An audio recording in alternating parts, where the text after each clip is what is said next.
శివుడి మూడో కన్ను ఎందుకు తెరుచుకుంది? ఒకప్పుడు దేవలోకం మొత్తం భయంతో వణికిపోయింది. తారకాసురుడు అనే రాక్షసుడు తన వరాల అహంకారంలో మునిగిపోయాడు.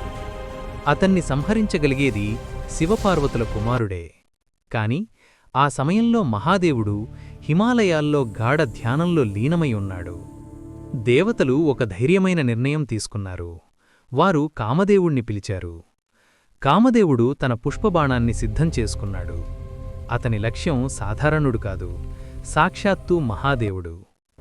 ఒక మృదువైన క్షణంలో ఆ బాణం శివుడిని తాకింది. ఆ క్షణంలో శివుడి నుదుటి మధ్యలో ఒక అగ్ని జ్వాల మెరిసింది. మూడో కన్ను తెరుచుకుంది. అది కోపం కాదు, అది అపారమైన తపశ్శక్తి.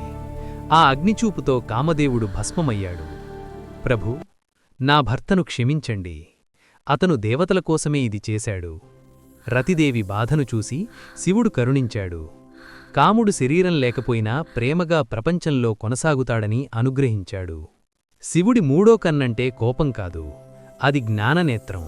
మనలోని అజ్ఞానం, అహంకారం, నియంత్రణలేని కోరికలను దహనం చేసే శక్తి. రెండు కళ్ళు ప్రపంచాన్ని చూస్తాయి, మూడో కన్ను సత్యాన్ని చూస్తుంది. ఓం నమఃశివాయ. Thank you for watching. Please subscribe, like, share and comment.